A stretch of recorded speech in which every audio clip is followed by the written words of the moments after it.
Good evening. They say it's 96 degrees out, and I don't feel it. And I've been walking a little bit, but maybe the weatherman got it wrong. And I could hear wind, but I can't feel any wind. So that's where we stand.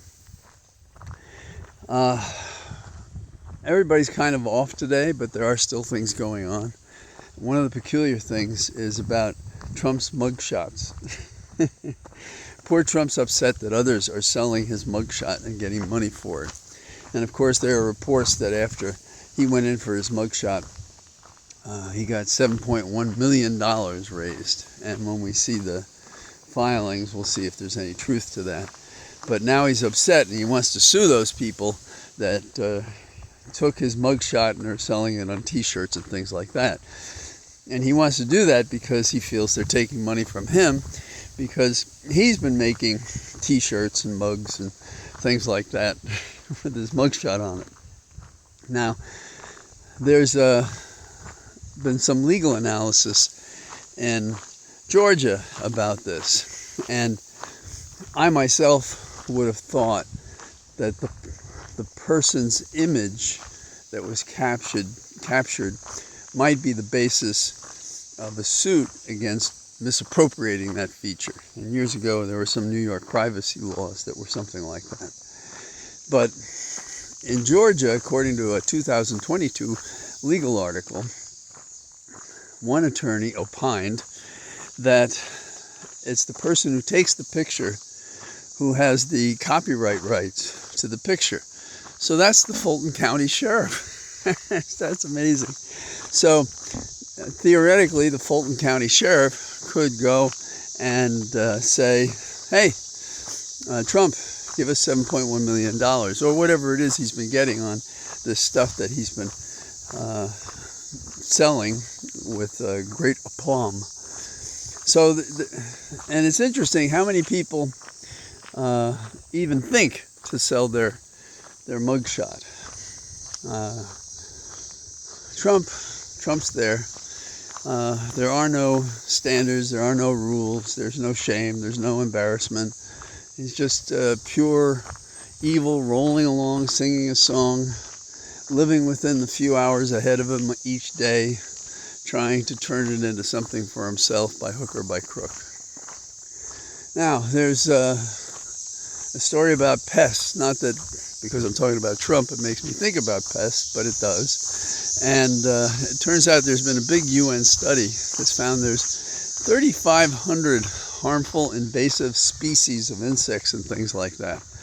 And they cause such trouble, it results to something like $423 billion. That's billion dollars. And among all these different species, the leading pest is the black rat. And the magnificent thing about their success, that is becoming invasive, that is leaving wherever they were, in the Far East in a lot of cases, to come here, they had to cross an ocean, and they did. And they do it on ships and things like that. So that's one of those cheerful things when you're thinking about the heat and there are new insects around. Part of it has to do with these non-native invasive insects that are coming at us, just like we're suffering from non-native invasive grasses in Hawaii, and not only there. You'll hear more about it now that people understand that it's a factor that the grass can be such that it's dry and so forth, and create problems for, well, the sustenance of a field turned to dust, and food, which depends upon being able to farm. So you get the idea. The story in the Washington Post a couple of days caught my attention, and it was about saving animals, protecting them. And the particular animal was turtles, and there are a variety of them. One of them is the leatherback turtle. This caught my attention because I have my own story about turtles and protecting them. But what's happening is people are coming and taking these turtles from the beaches, baby turtles, and they eat them, they destroy them, they do whatever, and they're compromising the fact that they may continue. They might become extinct because of these practices. And there was even an instance of one fella who was protecting them at night and was carrying a weapon to shoot at what I guess you would call poachers. And this is in Panama. And Panama and other nations are beginning to look at rights of animals, what one may or may not do. And so respecting those rights of survival and avoiding abuse and so forth. And that's been an area I've been interested in since I was a kid. Not in a legal framework, but just how we abuse animals. I mean, you go to a zoo and you see an animal that's fed, but is captive, and has been there for 50 years. And there's such an elephant at the Bronx Zoo, where I used to go, named Happy, who originally was found offshore and brought here, and he and a quote friend, one of the 7 that came together, were at the Bronx Zoo together for a while. And then after that there's isolation and so forth, and they're obviously not ideal conditions. So there are a couple of levels of this issue, and some nation states are thinking to preserve rather than just roll over and kill these animals, or allow others to abuse them, or put their heads up on walls and things like that. And they want to hang on to these marvelous animals for all the reasons that we find some of them wonderful pets. We see how they react to us. We see what their needs are and what they know and so forth. We have pigs. I can tell you, you may not think it because you may just see a pig if you've never been around them for a while. But they have little pigonalities, you know. Some are a little more cowardly, some hold forth. It seems that some are more social. Some are feisty in a funny way. Some are terribly cowardly, and we have to feed them alone from others. But let me go back to the elephant, Happy at the Bronx Zoo. An animal that looks in a mirror and sees itself, himself, herself, is having mirror self-recognition, MSR they call it. And that's an indication of the intelligence of the animal. Now anybody who's spent time with any animals has a sense that they know what's going on. And they choose not to talk to us because we don't have much to say, maybe. But they do communicate with each other, and that's something to be aware of. Well, this animal, Happy, has been the subject of a lawsuit by the Non-Human Rights, I think it's Coalition.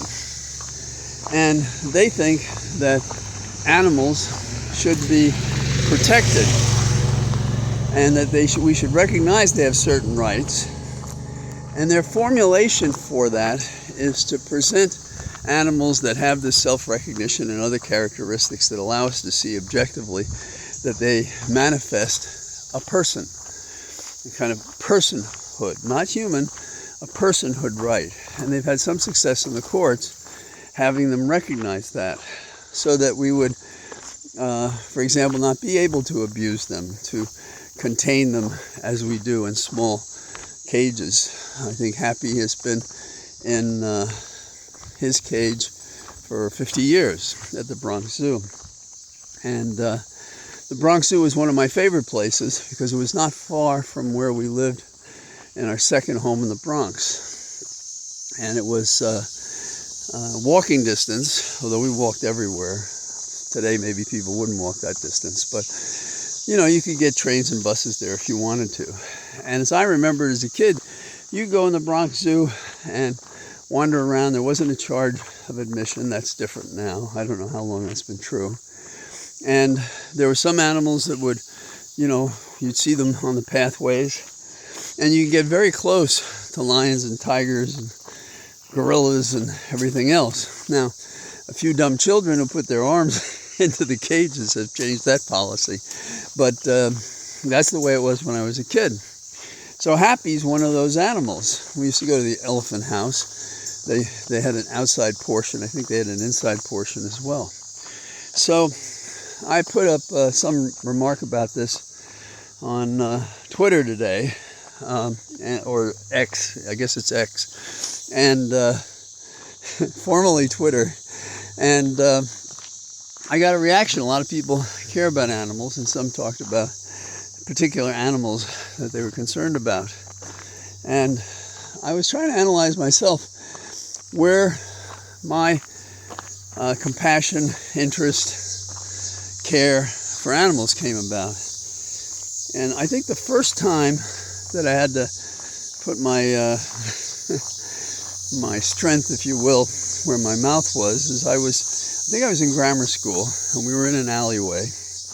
And remember, all of us kids in the Bronx, and perhaps you've had this experience, we'd have fist fights from time to time over silly things, and we'd be friends an hour or so later, perhaps with rare exception. And one day we're in this alleyway, and there's a praying mantis sitting on a cardboard box. And the guy I'm with, and there were several of us, wanted to grab the praying mantis and pull off its legs. And I said, "You can't do that." He said, yeah, I can do that. I said, "No, you can't do that. Don't do that." And I don't know where I got the thought, but I believed and I said that I thought it was even unlawful to do it, not that it would have modified the behavior of this gang that I hung out with. When I say gang, it's small g, it's not the 70s gangs. And so he was going to do it anyhow, and I said, I will prevent you from doing that. He called my bluff, and so we had a fight, and he left the praying mantis alone. Now, years passed, and my parents, we didn't have much money. I go to the Adirondacks or the Catskills, and this summer we're at the Catskills, and I was either finishing high school or in college, and I continued to do martial arts and fighting and stuff like that. And the sun was coming down, and there was this kid standing by a river, and he was throwing rocks where this turtle was. See, we come full circle to my turtle story. And he was trying to break its shell.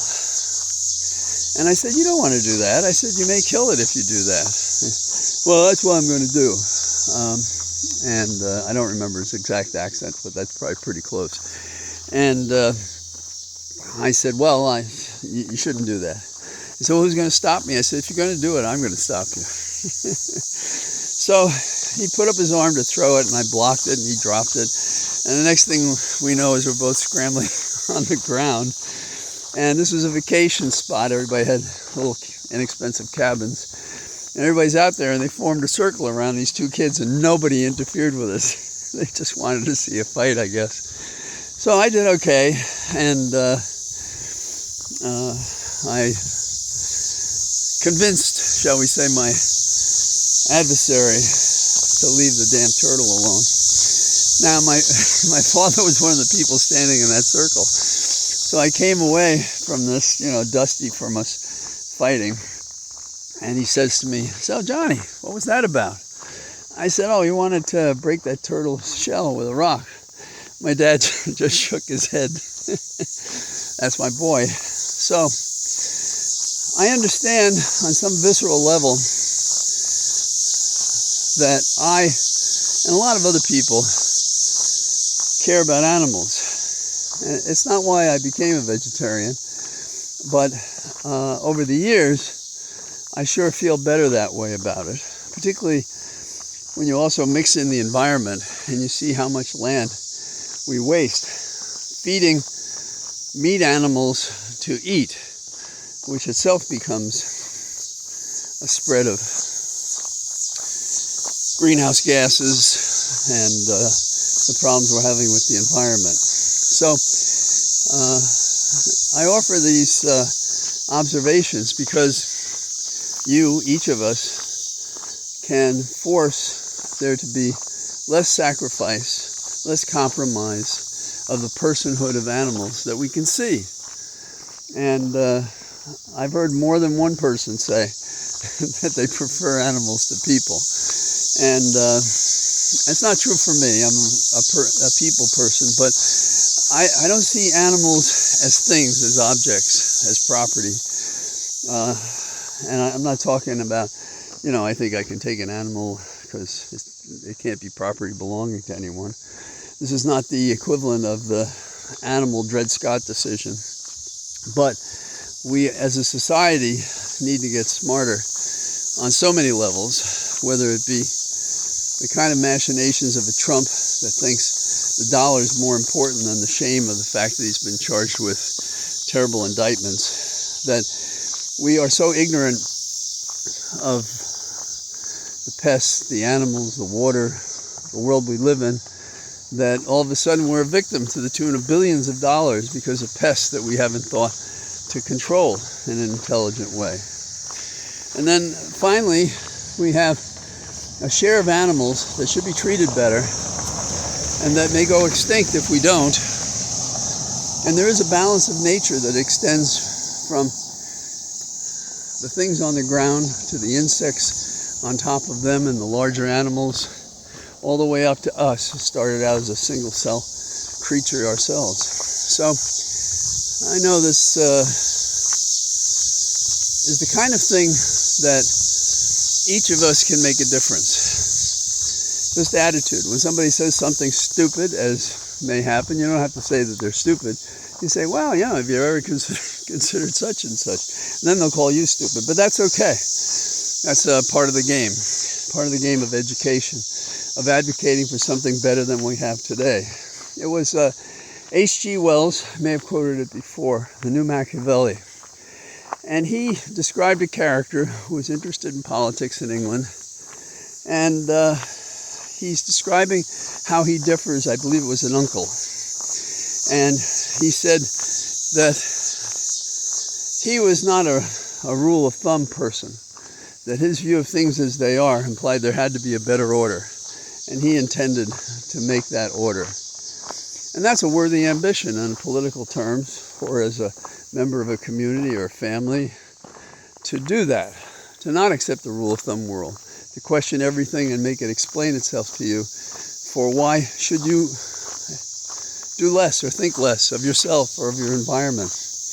And a friend who says something stupid could be against animals, could be discriminatory, and you tolerate it, that's an insult to yourself that your, quote, friend is visiting upon you. And you can't accept that. You have to tell them, bug off. Don't talk to me like that. Don't talk like that ever again in my presence. And when I was in Manhattan and younger, I was not invited back to some parties because I would have a seemingly private conversation like that with one of the, sponsors or prominent people at those receptions. So you make your own world and you live in it. And so we got to do a better job than the people we elect are doing, because some of them aren't doing any work at all and some are working against us. So on my, it still feels pretty comfortable out, as it did at the, before I got to talk to you and while I got to talk to you. So I am very grateful for all the kind messages I get and about, my points of view, but also about Holly. So Holly and I thank you for thinking of us. It matters, it makes a difference, and we all feel better for it. So here I am on my warm cathedral of trees saying goodbye, and I hope to see you tomorrow. Bye-bye.